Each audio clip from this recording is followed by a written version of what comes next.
Hi everybody, Giselle Grenier here from artplace.ca. In today's Book of Backgrounds lesson, we're going to learn about crackling, and not the typical crackling. I'm going to be using a new product from DecoArt. It's in their media line. It's Crackle paint. So I'm going to be trying that, and it's going to be a two-sided project. So although the video itself won't be long, there will be a lot of drying time because I'm going to do this side as well. This is a piece of Stonehenge paper. It's the sheets that are, I think, 22 by 30, and I cut them down into smaller pieces to create my drawing journals, and I cut them down into formal sizes when I do my formal pet portrait drawings and people portrait drawings. So this is a scrap piece that I had left over, and this technique is covered in a video that I already have online about creating you know what? Now I don't know. It's I'm not sure which Book of Backgrounds video it is. It's the one where I worked with a magazine spread and binder paper. It's that one. So I'll see if I can remember which one it is, and I'll link it in the description. First thing we're going to gesso the page, and I'm using the DecoArt Media Gesso with my number 8 bristle brush, and I'm just going to scrub. And you can see the gesso is white, but the paper is actually a cream color. And the gesso is simply to create just to prime the paper, because the Stonehenge paper, super duper porous. And the brush is dry, and I want to get those brush strokes. Ridges of paint is like that. I don't want that, I want brush strokes.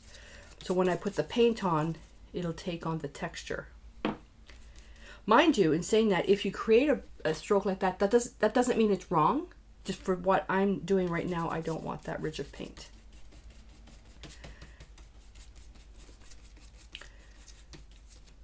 Okay, this is kind of boring, so I'm going to be doing this in real time. I'm not going to be speeding anything up.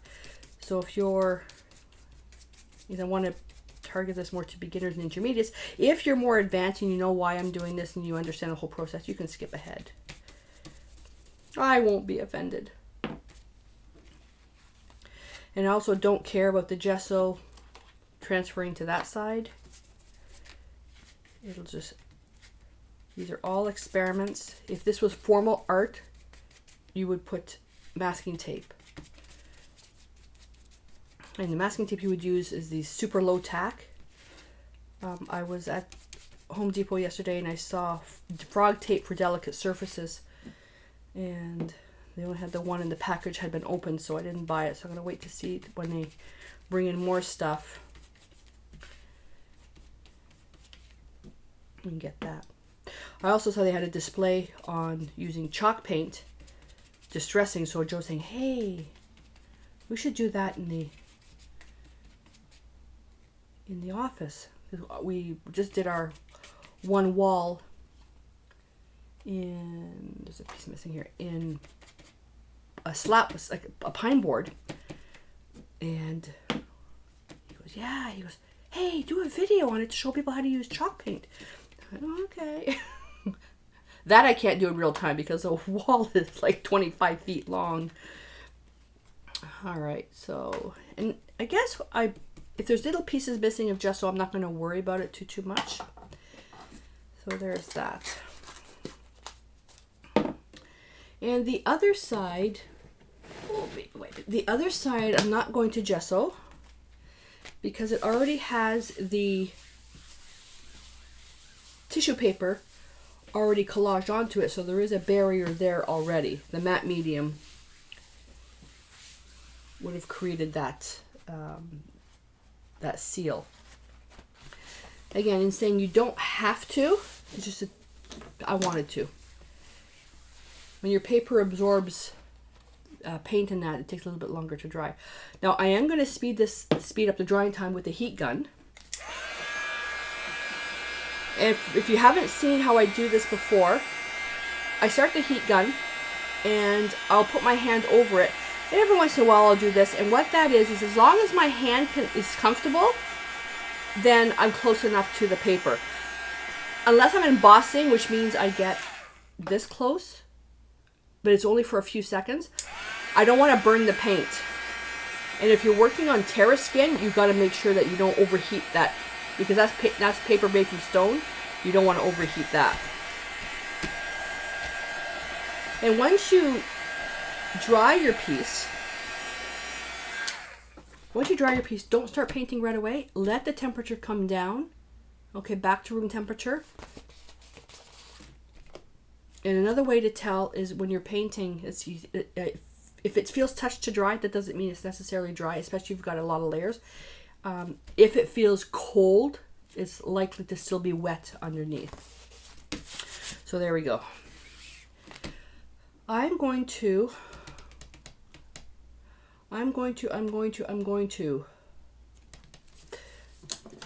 use a smaller brush. I don't need that round brush. I'm going to use the Decor Art Media Fluid Acrylics, and I'm using Cobalt Teal Hue. And I'm just going to drop that. And I'm just going to dampen my brush ever so slightly. And I'm starting out with less paint because you can always add more. And look how it just grabs the texture of that gesso. I'm going to brush this out until I can't brush it out anymore, and then I'm going to add more. And actually, let me dry this. It'll create a good layer. And I know the sound of a heat gun is not terribly appealing, but I want to do this in real time so you can see. When you start painting, as you're brushing, if it feels tacky, you need to stop, because what's going to happen is if you keep painting over a tacky area, you might actually lift the paint off the paper. And we're just building up layers. Now, if you want it to be completely flat, that's fine. You can do that. Because the Crackle paint that I'm putting on top is actually white, so I do want some blue on there.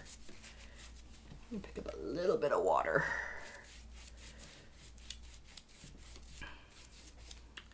Okay, I'm going to leave it like that. Put my brush in water. Then what I'm going to do is that baby white that I used, I'm going to take a paper towel and squeeze it out. And I probably could just use the paper towel. I want it just barely damp. And I'm going to come in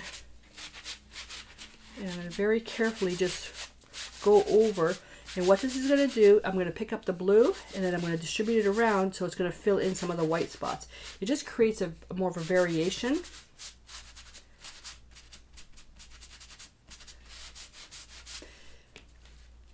And if you wait long enough, you can actually distress the paper.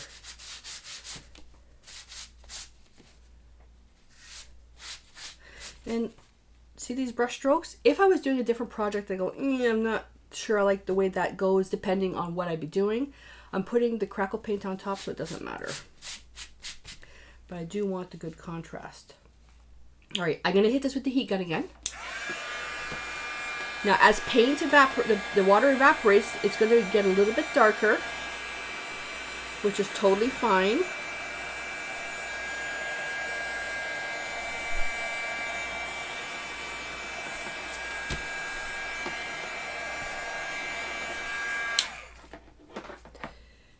And this is where we're going to put on, let's see, we're going to put on the Crackle paint. I'm also going to be working with the interference paints as well. Oopsie. You can put this on with a scraper tool or a palette knife. So with the palette knife, I'm just scraping it on like this. And the thickness of the Crackle paint will determine how the cracks show up. I've got something on that palette knife. Yep, I got something on that palette knife.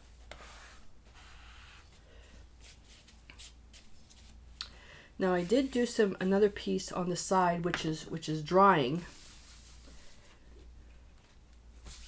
Oh, I got a little bit of blue on the back. Doesn't matter. I wanted some nice contrast right there. Let's see what happens.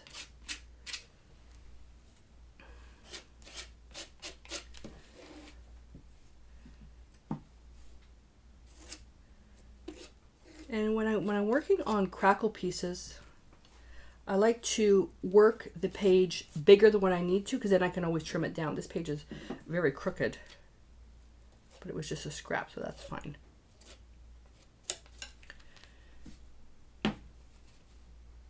Turn that over.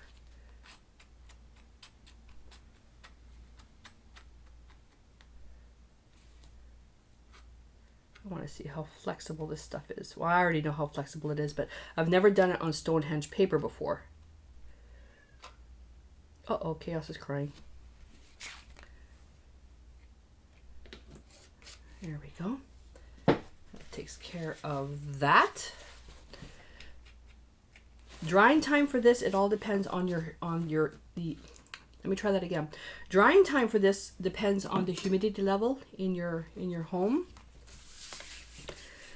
So the more humid it is, the longer it's going to take to dry. And this, you really shouldn't use your heat gun. You need to let this dry naturally. So I'm going to let this go, and when we come back, I'll show you the cracks, and then we'll work with the interference color and then seal it with matte medium. And then I'm going to quickly do the same project on the other side, so that way you'll see what it looks like just on plain paper and on paper with tissue. So we'll be back in a bit. Look at all the little cracks. Now I do have to admit there is a bit of a stain. Oh no, there it goes. I was working on something else for the next project and I splattered some. You see this part? I don't know if you can see, where did it go? That little shine there. That's not part of this. That's part of a different Crackle product for the next project. But so you can see where I applied it very thickly. I've got big cracks. And then where I applied it very thinly, you got some little cracks there. So it's really, really pretty. All I'm going to do now is I'm going to apply some interference paint, and then I want to seal the whole thing with matte medium. And the interference is the DecoArt Media Fluid Acrylics. It's the interference blue, and it adds, depending on how the light hits it, it has a real pretty shimmer. And I'm using a tiny brush for this because I want to apply it just on some of the blue areas. I don't want to get it everywhere.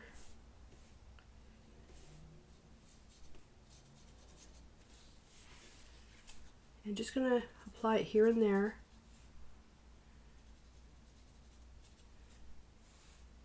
I don't want it to take away too much because this is just a background. I don't want it to take away too much from whatever I'm going to do with it after.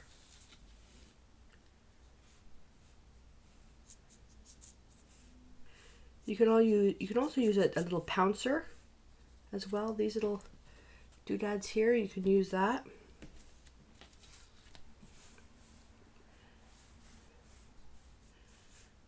And for an experiment, let's just see, where am I going to end up cutting this? And I did this wrong. The design is going to end up being horizontal because of this piece here.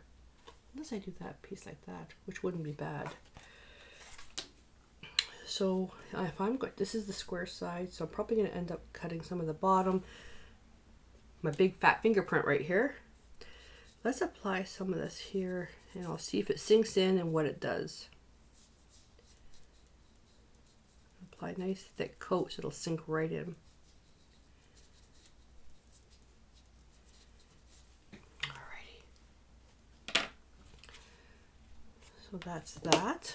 Put that aside. And all that's left to do now is seal with the matte medium. And I'm not going to do the whole thing. I'm just going to show you. You only want a thin layer using a dry brush, my 1 inch wash brush, which is nice and thick. And let's see. Let me just hit this with the heat gun for a sec.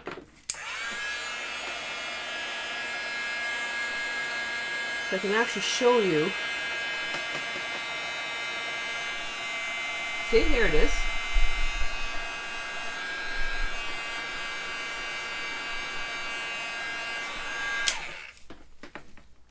I'm not going to be putting the matte medium here because I'm going to be cutting this right there. There you go. So straight on, you don't see much, but as soon as you tilt it,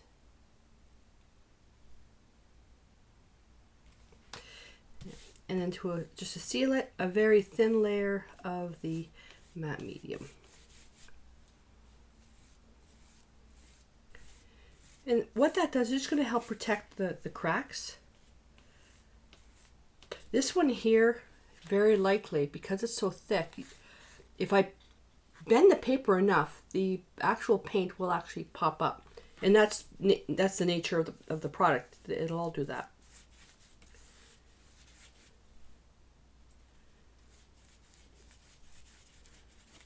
And that's it. That's all there is to it. Now your piece is protected. There you go. So this is almost dried now. How pretty that looks. And again, I didn't cover this with the matte medium because I'm going to be cutting this part. I don't want it gumming up my cutter. You see how it still shows? But I can add another layer. The good thing with the Decor Media line is that you can layer all the products together. So I can add more interference here, and I can even add an interference into a different color to get some optical color mixing. So that's it. So I would love to see pictures of what you've created based on the Book of Background scene or any of my designs. If you don't want to share it publicly, please email it to me, or if you wouldn't mind popping into my private Facebook group. It's a free group for artists of all levels, and you can post it there. Information to both can be found at my website at artplace.ca. So I'm going to clean up my table, and I'm going to get ready for the next project, which will be working on this side, and we're going to work with a different color, and I'm going to be using some wax metallics and some probably let me think, I may work with the Crackle paint again, or I may work with a different type of Crackle product. Not quite sure yet, and I have to put the stuff out and kind of see how it speaks to me. Alrighty, so until I see you then, stay inspired.